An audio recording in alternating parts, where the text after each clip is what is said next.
से पहले मैं अपना इंट्रोडक्शन दे दूं। मैं Azad sir the English point Purnia के डायरेक्टर आप लोगों का अपने यूट्यूब चैनल पर वेलकम करता हूं, स्वागत करता हूं। सीखते हैं।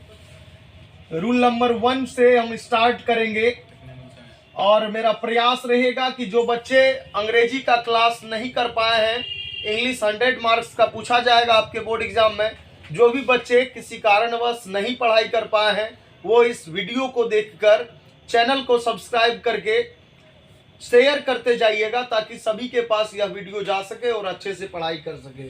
रूल नंबर 1 कहता है, if structure will B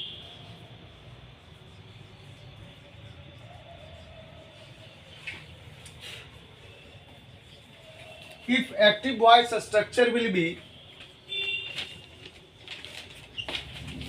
subject plus modals plus main verb plus object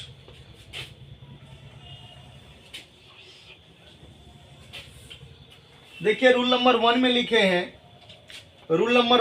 हैं, if active voice structure will be, यदि एक्टिव वॉइस का स्ट्रक्चर होगा सब्जेक्ट के बाद मॉडल्स आएगा। मॉडल्स के बारे में आप लोग जानते ही हैं, there are 13 types of modals. हम लोग जानते हैं कि सेल active voice structure will be, यदि एक्टिव वॉइस का structure subject plus modals plus main verb plus object होगा। अब आप लोगों को बता दूं कि मॉडल्स के बारे में shall will can could may might must used to ought to need dare, ये सभी के सभी मॉडल्स में आते हैं। मेन वर्ब तो आप लोग जानते ही होंगे, गो प्ले रीड राइट कम, ये सभी मेन वर्ब में आते हैं। और ऑब्जेक्ट के बारे में आप लोग जानते ही होंगे। देन पैसिव वॉइस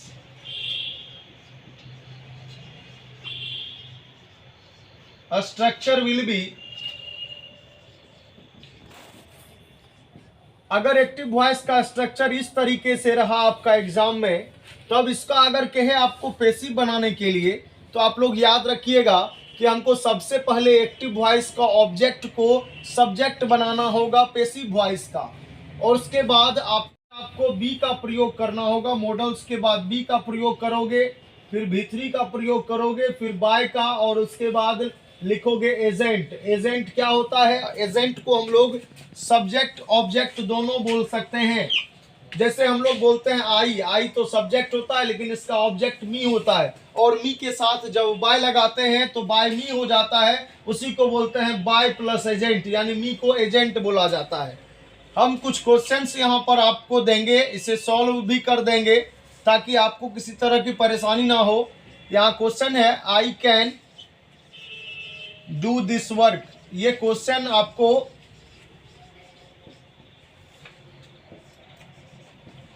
बनाने के लिए दिए हैं। I can do this work, मैं इस काम को कर सकता हूं। यहाँ बच्चों आई सब्जेक्ट है, कैन मॉडल्स है, डू आपका V1 में है, मेन वर्ब है, और दिस वर्क जो है आपका यह objective voice structure will be, यदि एक्टिव वॉइस का स्ट्रक्चर होगा subject plus modals plus main verb plus object. Subject आपका आई वी ही सी इट, कुछ भी सब्जेक्ट रहे। मॉडल्स अगर आता है may might can could shall should will would, कुछ भी मॉडल्स आता है। मेन वर्ब आपका कुछ भी आ जाए, गो प्ले कम रीड राइट, कुछ भी आ जाए। और ऑब्जेक्ट में आपका कुछ भी रह सकता है, ऑब्जेक्ट के बारे में जानते ही है। अगर यह स्ट्रक्चर एक्टिव वॉइस में होगा देन तब पैसिव वॉइस का स्ट्रक्चर होगा ऑब्जेक्ट। इस ऑब्जेक्ट को आप पैसिव वॉइस का सब्जेक्ट यानी शुरू में लिखिएगा, फिर जो मॉडल्स रहेगा एक्टिव वॉइस में उस मॉडल्स को लिखिएगा, फिर मॉडल्स के बाद आपको बी का प्रयोग करना है। और आप जब बी का प्रयोग करेंगे तो बी के बाद आपका जो मेन वर्ब होगा, अगर वह V1 में है तो वहां पर पैसिव वॉइस में V3 का यूज करेंगे, फिर बाय लगाएंगे और सब्जेक्ट का आप ऑब्जेक्ट यानी एजेंट को लिखेंगे। जैसे यहाँ पहला क्वेश्चन है, सब्जेक्ट आई है, मॉडल्स यहाँ कैन है, मॉडल आपका ऑब्जेक्ट है, दिस सम को मैंने लिखा, फिर मॉडल्स है कैन, तो कैन को मैंने लिखा, फिर अपने मन से आपको मॉडल्स के बाद बी का प्रयोग करना है। और सॉल्व आपका V1 में है, अभी तो इसको V3 बनाना पड़ेगा, सॉल्व्ड। अब लिखना होगा V3 के बाद बाय, और आपको एजेंट लाना होगा तो यू सब्जेक्ट होता है, यू का एजेंट यानी ऑब्जेक्ट होता है यू ही, तो यू लिख दीजिएगा। यह आपका क्लियर है। अभी बस ये तैयारियां चल रही है लाइव क्लास का, ऑनलाइन क्लास का। आप लोग जल्द से जल्द चैनल को सब्सक्राइब कीजिए, जिससे आप लोगों तक वीडियो पहुंचाने में हमें किसी तरह की दिक्कत ना हो, और मैं हर एक रूल्स को अच्छे से आप लोगों के सामने लाकर आपके हर एक डॉट्स को मैं क्लियर करूंगा। जी धन्यवाद, मिलते हैं फिर नेक्स्ट वीडियो में।